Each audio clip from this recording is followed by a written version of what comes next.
गंगापूर तालुक्यातील ढोरेगाव या ठिकाणी हॉटेल तसेच घरात दारू विकणाऱ्यांवर गंगापूर पोलिसांनी कारवाई केली आहे। गंगापूर तालुक्यातील ढोरेगाव हे अवैध धंद्यांचं माहेरघर बनले।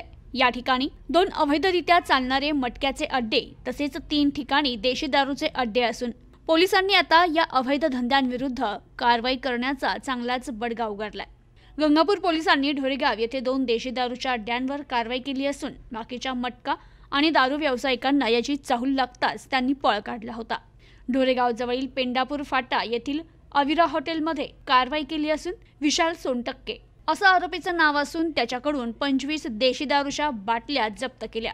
तर दुसरी कारवाई जिल्हा परिषद शाळेच्या जवळ एका घरातून 15 देशी दारूच्या बॉटल ताब्यात घेतल्या असून सुरेश सोनवणे असं या आरोपीचं नाव आहे। तर अवैधरित्या चालणाऱ्या मटका जुगार अड्ड्यावाल्यांनी तसेच बाकीच्या अवैध देशी दारूच्या विक्रेत्यांनी या कारवाईची माहिती मिळताच पळ काढला होता। पोलीस उपनिरीक्षक अझहर शेख यांनी संबंधित जागा मालकास समज दिली असून यापुढे जर तुमच्या जागेवर अवैध धंदे चालू राहिले तर तुमच्यावर आम्ही योग्य ती कारवाई करून गुन्हे दाखल करू अशी समज दिली।